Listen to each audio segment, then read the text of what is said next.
doctor. Nosotros a continuación le vamos a presentar nuestro trabajo que se refiere al IVA y el impuesto a la renta. El mismo trabajo que ha sido realizado por Estefanía Arévalo, Paola Torres, Valentina Moneros y mi persona Tamara Gutiérrez. Bueno, para el presente trabajo nosotros vamos a hablar sobre una persona natural obligada a llevar contabilidad, para lo que nos hemos referido al señor Raúl Alfredo Ortiz Alvarado, que es, esta persona, su negocio se dedica a la compra y venta de accesorios y partes de vehículos.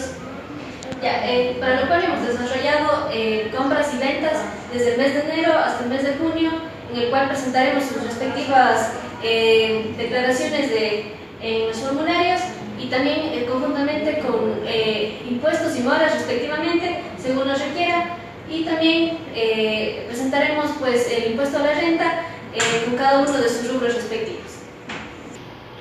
Vamos a hablar sobre las personas naturales obligadas a llevar contabilidad.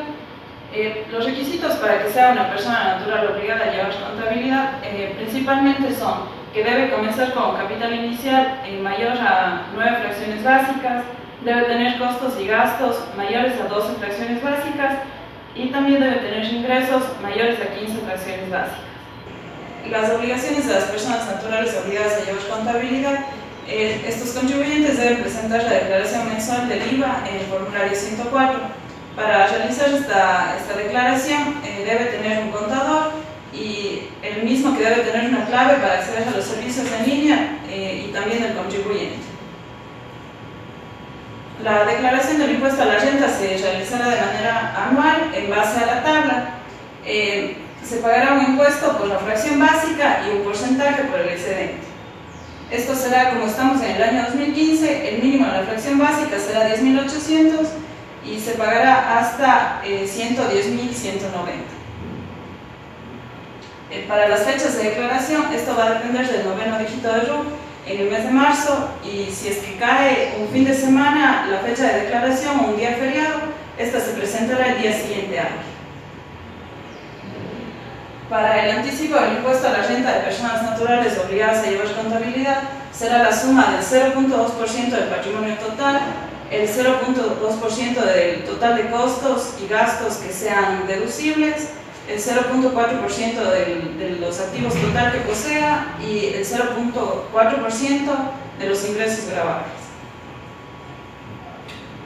Las retenciones del impuesto a la renta serán los porcentajes del 1, el 2, el 8 y el 10%. El 1 básicamente se utilizará para bienes, para la transferencia de bienes muebles de naturaleza corporal, el 2% en los servicios donde predomina la mano de obra, el 8% en nuestro caso se utilizará para el arrendamiento de inmuebles y el 10% es para honorarios. El plazo para la entrega de comprobantes de retención será de 5 días hábiles a partir de que se entregue el comprobante de venta. Caso contrario de no entregar el comprobante, existirán sanciones. Los agentes de retención del impuesto a la renta son las entidades del sector público, sociedades y personas naturales y sucesiones indivisas obligadas a llevar contabilidad. De igual manera, los empleados que por los pagos que realicen por las remuneraciones y todas las personas que sobrepasen la fracción básica. No están sujetos a retenciones las instituciones del sector público, instituciones de educación superior y las instituciones sin fines de lucro. A continuación les presentaremos el ejemplo práctico del señor Raúl Alfredo Ortiz Alvarado, que es una persona natural obligada a llevar contabilidad, que se dedica a la venta al por mayor y menor de accesorios, piezas y partes de vehículos automotores. Está ubicado en la ciudad de Cuenca y desarrolla sus actividades desde el mes de junio del año 97. Continuando con el ejercicio práctico, procederemos a realizar la respectiva declaración tanto de IVA como de renta. Tenemos los datos del RUC, siendo el noveno dígito de este contribuyente el número 7. Ya vamos a realizar la declaración del IVA para los 6 meses que comprende desde el mes de enero hasta el mes de junio. Como pueden ver, aquí tenemos el total de las compras que este contribuyente realizó durante el mes de enero, dándonos un total de 1.354,46. Aquí ese siendo el valor unitario. En este mes no se realizaron devoluciones, por lo tanto tenemos un valor neto de $3.600.71. Este contribuyente, al ser una persona natural obligada a llevar contabilidad, por lo general y en su mayoría compra a sociedades, por lo tanto va a retener el impuesto a la renta del 1%. También realiza compras a contribuyentes especiales, por lo tanto también de la misma manera retendrá únicamente el 1%. Vamos por el caso de las ventas. De igual manera tenemos que realiza 15 ventas en este mes. Tampoco se presentan devoluciones, por lo tanto tenemos un valor neto de $6.723.17. En su totalidad es el IVA tarifa 12%, y de la misma manera, dependiendo del tipo de contribuyente al que éste le venda, se realizarán las respectivas retenciones tanto del IVA como del impuesto a la renta. En este mes se realizaron las ventas. Una venta fue realizada a crédito. El valor de esta venta que fue realizada a crédito es de $885.26 y su respectivo IVA de $106.23. Ya vamos a realizar la respectiva liquidación del IVA de este mes de forma manual, que sería, como pueden ver aquí, tenemos el IVA en ventas, que es lo que ya sacamos anteriormente. Tenemos un IVA en compras de la misma manera que fue sacado en la parte de arriba. Vamos a sacar un factor de proporcionalidad, como lo dijimos, en su totalidad aquí el IVA es de tarifa 12%, por lo tanto el factor de proporcionalidad es de 1. Y el IVA en compras causado será del mismo valor por su factor de proporcionalidad, dándonos un IVA causado de 268,46. No tenemos, como es el primer mes, no presentamos datos anteriores, por lo tanto, lo único que se va a desglosar de este IVA causado serán las retenciones del IVA en ventas que se le efectuaron en este periodo, siendo de 51,08. Por lo tanto, obtenemos un impuesto por pagar por percepción de 217,39. Tampoco presentamos IVA en compras, por lo tanto el valor a pagar será de lo mismo. En este mismo mes se supo que este pago lo realizó en noviembre, por lo tanto este contribuyente presenta tanto intereses como multas por pagar. En este cuadro vamos a detallar el cálculo de cada uno del respectivo interés, siendo desde el mes al ser el noveno dígito del RUC, el número 7, tendríamos que multiplicarlo por 2 más 8, siendo su fecha de declaración el 22 de febrero. Y a su vez la fecha de exigibilidad será el 23 de febrero. Por lo tanto, procedemos a realizar en el cálculo. Empezamos desde el 23 de febrero hasta el 22 de marzo. Y así sucesivamente hasta noviembre, que será el día que va a realizar el pago. Vamos considerando la tabla del impuesto, vamos a considerar por cada mes su respectivo impuesto. Después vamos a sumar la totalidad de estos meses, siendo un 9.6 de interés. Ahora tenemos el impuesto por pagar, que ya lo calculamos anteriormente, de 217,39, que le vamos a multiplicar por la suma del interés, que es 9.6, dándonos un total de interés por pagar de 19,70.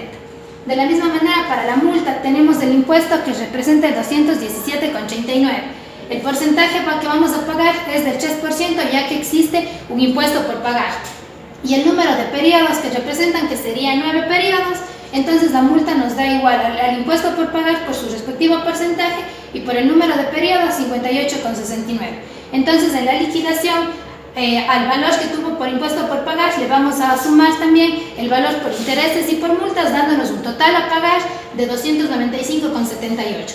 Este valor que calculamos lo vamos a reflejar de mejor manera en el respectivo formulario, siendo este el 104, ya que es una persona obligada a llevar contabilidad. Bueno, en este formulario lo que vamos a hacer es, en la parte de aquí, se colocan lo respectivo a las ventas.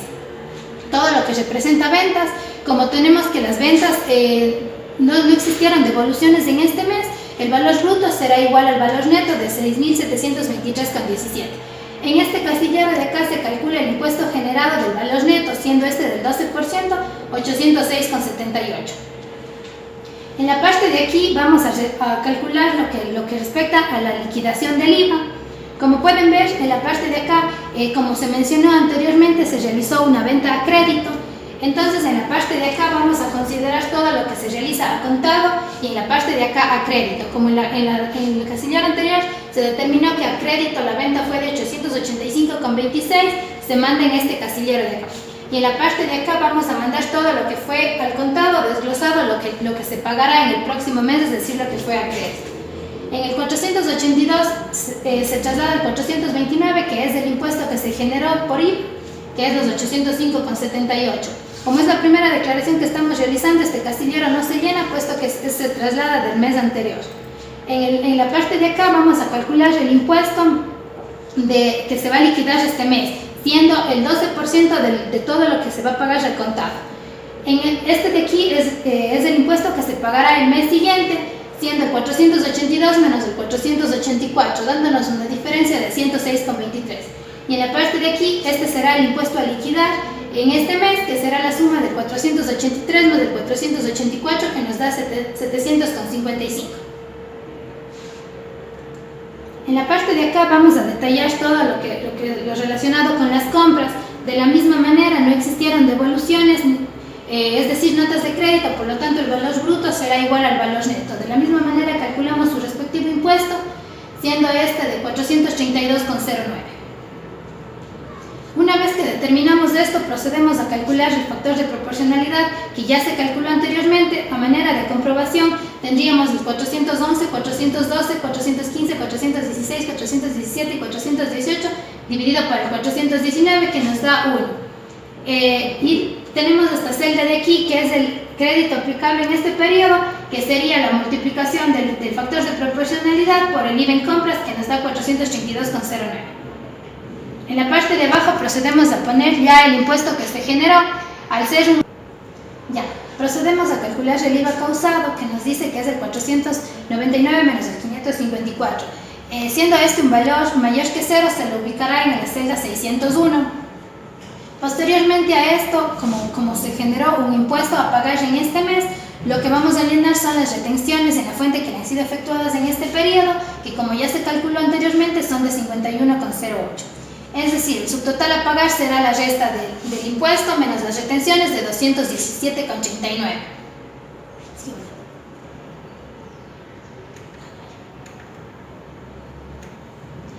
En esta parte de aquí se tiene que llenar las retenciones del IVA en compras. En este mes, como ya se mencionó anteriormente, no existieron retenciones en IVA en compras, por lo tanto el impuesto será del mismo, 217,39.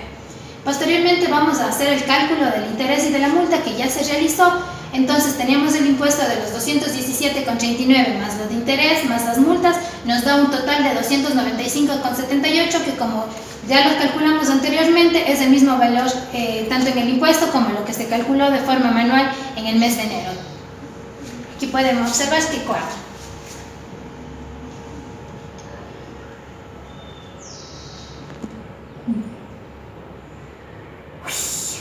¿Ya qué vas a decir tú ahora? De igual manera, para el mes de febrero, de marzo, abril, mayo y junio se realizará de la misma manera los cálculos tanto de retenciones como la liquidación del IVA, cálculo de intereses y de multas. Sí, es importante tener en cuenta que el crédito que se obtuvo en el mes de enero será cancelado en el mes de febrero. En el formulario 104A, es decir, este valor ya se cancelará en este formulario. De la misma manera será para todos los meses hasta continuar con el mes de junio, en donde se presentará ya la liquidación que se viene arrastrando tanto desde el mes de enero hasta el mes de junio. De igual manera el cálculo de intereses y multas para todos los meses.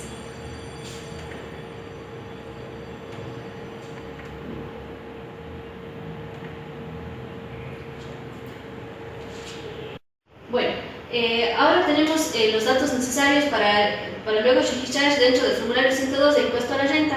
Como primero tenemos el estado de situación financiera, vimos que se nos ha sido facilitado por la persona natural obligada a llevar contabilidad, que fue el señor Ortiz. Entonces tenemos aquí, dentro del estado de situación financiera, tenemos que saber que nuestro activo tiene que ser igual a nuestro pasivo más patrimonio. Como podemos ver aquí, tenemos nuestros totales cuadrados, activos igual a pasivo más patrimonio. Dentro del estado de resultados, en cambio, vamos a tener todas nuestras ventas, nuestros costos de ventas, nuestros gastos operacionales, Los costos y los gastos operacionales se lo van restando hasta darnos una utilidad operacional. Luego, sacada la utilidad operacional, tenemos que se le suman otros ingresos y se les restan otros egresos. Tenemos una utilidad líquida. De esa utilidad líquida les restamos el 15% de participación de empleados, que es de 7.704,92. Luego de realizado este cálculo, tenemos la utilidad antes de impuesto a la renta, que es de 43.661,22. Luego de este rubro de aquí, calculamos el 22% de impuesto a la renta, y luego de estos cálculos restamos todo y nos da una utilidad neta de 34.055,75. Ahora tenemos el siguiente punto de datos para el formulario 102, como son la relación de dependencia. Hemos tenido como dato que el señor tiene una relación de dependencia en donde percibe mensualmente salarios diferentes. Por ejemplo, en el mes de enero tiene 1.100, en el mes de febrero 1.000, en el mes de marzo 1.000, y así sucesivamente hasta el mes de diciembre. Todo esto se ha dado dentro del año del 2015. En total tenemos que el señor ha percibido en el año 12.550 por relación de dependencia. Ahora vamos a calcular lo que son las horas extras. Tenemos que en el mes de enero ha hecho 5, en el mes de febrero ha hecho 3, en el mes de marzo 2, y así sucesivamente hasta completar un total de horas extras de 54. Calculamos el valor de las horas extras y tenemos para el mes de enero de 43,83, el mes de febrero de $23, y así hasta el mes de diciembre. Aquí tenemos ya el consolidado de todos los cálculos que hemos hecho aquí, y tenemos que el sueldo percibido fue de 12.550, el total de horas extras en número de horas es de 54, y en valores monetarios esto representa 470,42. Tenemos bonos que el señor ha percibido dentro de este año de $310, dándonos la suma del sueldo más todos estos ingresos, en un total de ingresos de 13.330,42. Ahora tenemos aquí un deducible de 1.259,72. Este valor lo sacamos de la multiplicación del total de ingresos por el 9.45 de aporte personal. Esto lo tenemos como deducible de la relación de dependencia. Ahora vamos a hablar sobre los arrendamientos y rendimientos financieros, que se lo considera también como otros ingresos. Tenemos el tema de arriendo de bienes inmuebles. Tenemos que el señor tiene un bien inmueble con un avalúo de $35.000. Para este caso tenemos el siguiente dato. Nos decimos que el señor arrienda el 50% del bien inmueble, para lo cual tenemos los ingresos mensuales por dicho arriendo de 280 mensual dentro del año 2015, teniendo un total de ingresos de la suma de todos los meses de arriendo, y tenemos como total de deducible que es hecho sobre las mejoras, que tenemos, como dijimos, que solamente el 50% se arrienda. Eso le cogemos el avalúo por el 50%, y ese total lo hacemos por el 1%, que es para mejoras de bien inmueble. Eso lo tomamos como deducible de arrendamiento de bienes inmuebles. Ahora, tenemos también el rendimiento financiero. Tenemos que el señor tiene una póliza de $20.000 a un interés del 5%. Este es el interés mensual. Tenemos un total de ingresos de esto que lo sacamos multiplicando los $20.000 por el 5%, y como este es mensual, luego lo multiplicamos por 12 y tenemos un total de ingresos de rendimientos financieros anuales de $12.000. Ya, ahora vamos a hablar sobre los gastos personales, que es otro tema que también se lo va a llenar dentro del formulario 102. Como gastos personales tenemos, bueno, primeramente aquí tenemos la fracción, los topes para cada uno de los rubros de la fracción básica.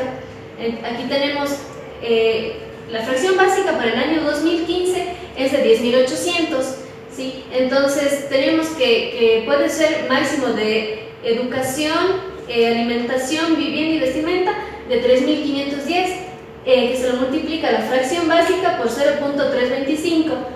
Y para salud tenemos la fracción básica por 1.3 que nos da el valor de 14.040.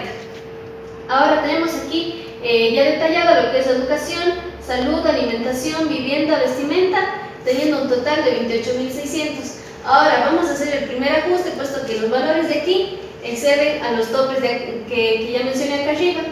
Entonces hacemos el primer ajuste. Tenemos en educación 3.900, entonces lo dejamos en el tope, que es 3.510. Luego tenemos en salud 13.000, y como nuestro tope es 14.040, lo dejamos en 13.000 que nos detalla aquí. Luego tenemos alimentación de 5.800, le hacemos el ajuste dejándolo en 3.510. En vivienda de 3.200, como no excede la fracción, entonces le dejamos los 3.200. En vestimenta 2.700, de igual manera no excede, entonces dándonos un total del primer ajuste de 25.920. Bueno, ahora vamos a realizar el ajuste 2. Este ajuste se da por razón de que el total de los gastos personales excede al 1.3 de la fracción básica, es decir, que nosotros podemos tener un total de gastos personales máximo de 14.040. Es decir, entonces como excede, hacemos la siguiente resta, que es 25.920 menos los 14.040, tenemos un valor total de 11.880 de diferencia. Ahora vamos a hacer el prorrateo para los 5 gastos personales que tenemos. La división de esto dividido para 5, tenemos un total de 2.376. Este valor de aquí lo vamos a ir restando de cada uno de los rubros de los gastos personales, como es educación, que tendríamos los 3.510 menos los 2.376, nos va a dar un valor ajustado ya de 1.134, y así sucesivamente hasta el último rubro, para lo cual vamos a tener ya un total de 14.040, que es lo máximo de gastos personales. Después de hacer todos los cálculos y los ajustes de los ingresos del contribuyente, procedemos a llenar el formulario 102, que es para personas naturales obligadas a llevar contabilidad. En el encabezado tenemos el año de la declaración, que es el 2015, y los datos del contribuyente, nombres completos y el número de rubro. Procedemos después a llenar, a pasar el estado de situación financiera. Pasamos todos los valores correspondientes a activos, pasivos y patrimonio, comprobando que este cuadre con los valores que tenemos en el estado de situación financiera. Tenemos un valor de $44.741.050. Comprobamos que este nos cuadre con el estado de situación, que es el mismo. Y de igual manera procedemos a pasar todos los valores del estado de resultados. Y también comprobamos que nos cuadren los valores. Tenemos un total de $43.661 que nos cuadra con el estado de resultados. Continuando con el formulario, vamos a registrar el total de ingresos y las deducciones decíamos que esta es la similitud con el formulario 104A de personas naturales no obligadas a llevar contabilidad. Entonces, como ya habíamos realizado antes los cálculos, solo vamos pasando los datos. Entonces, en el valor de arrendamiento financiero, decíamos que como ya teníamos calculado, solo pasamos los datos. Entonces, también pasamos los datos de rendimientos financieros y nos da un total de 15.360, tomando en cuenta las dos actividades que había mencionado. Entonces, el total de gastos deducibles decíamos que era 175 por el 1% que dábamos mantenimiento al inmueble que estaba en arrendamiento. Entonces, una vez calculado esto, procedemos a llenar lo que es relacionado al sueldo en relación de dependencia. Entonces, como ya habíamos calculado, el sueldo era 13.330,42 y la deducción del 9.45 de 1.259,72. Esto nos da una base grabada de 12.070,69 centavos. Esto le sumamos a lo que anteriormente había tenido las dos actividades y tenemos un total de 70.916,91 hasta esta parte. Entonces procedemos del estado de resultados que habíamos obtenido de la empresa. Tuvimos una utilidad antes de calcular el 22% de impuesto a la renta. Entonces, esto se procede a llenar en el casillero 749. En el campo 749 vamos a registrar lo del estado de resultados antes de calcular el 22% de impuesto a la renta. Entonces, este rubro aproximadamente eran $40.000, más el total que teníamos de ingresos de todas las actividades y menos las deducciones, nos da un resultado de 58.846,22. Entonces, aquí le habíamos registrado lo que tiene que ver al sueldo. Entonces, el sueldo menos la deducción del 9.45 nos da un total de 12.070,69. Entonces, sumados estos dos valores, nos va a dar el total de la base grabada. Entonces, como ya habíamos calculado antes los gastos personales, lo que hicimos fue proceder a pasarles acá al formulario. Entonces, el total de gastos personales, una vez hechos los ajustes, es de 14.040.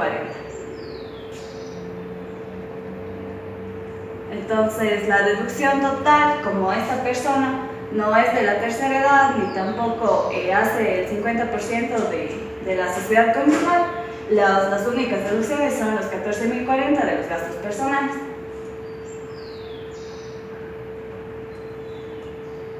Ya. Entonces, como antes teníamos el resultado en el campo 769, le restamos a estas deducciones, entonces eso nos da un total de 56.876,91, que sería el subtotal a pagar. Ya. Entonces, después, el rubro 7.116,38 es el calculado del impuesto causado. Es imponible que teníamos, procedemos a calcular el impuesto causado. Para esto se debe tomar en cuenta la tabla que nos dice cuánto de fracción excedente se paga y cuánto es el impuesto a la fracción básica. Entonces, como teníamos una base imponible de 56.876,91, este se encuentra entre estos dos rubros. Entonces, el impuesto a la fracción básica es de $4.007, como tenemos ahí. Y debemos calcular el excedente restando la base imponible que teníamos menos el valor inferior, que sería 41.330. El impuesto a la fracción excedente en este caso es del 20%. Entonces, en la parte de allá realizamos los cálculos que nos da un total de 3.109,38, la fracción al excedente. Entonces le sumamos al impuesto a la fracción básica y nos da un total de 7.116,38. Este es el total de impuesto causado que pasaremos al formulario. Una vez calculado el total de impuesto causado, procedemos a pasar al formulario. Entonces, como vemos aquí, está de 7.116,38. Ya. Una vez llenado este campo, tenemos que tomar en cuenta las retenciones que le han sido efectuadas en el periodo. Estas ascienden a 630,78 centavos. Entonces, luego de haber realizado esta resta, tenemos el subtotal a pagar, que sería de 6.485,60. De este valor vamos a calcular el anticipo de impuesto a la renta para el próximo año. Entonces, para realizar esto debemos hacer este rubro que teníamos por el 50% menos las retenciones que le han sido efectuadas en el periodo. Entonces, esto da un total de 2.927,41. Entonces, como se realizan dos anticipos en el año, lo que hicimos fue dividir para dos este valor. Entonces, esto le pasamos el formulario en el casillero 871 y 872 respectivamente. Ya, como esta persona natural obligada no había realizado su pago a tiempo, procedimos a calcular multas de intereses de la siguiente forma.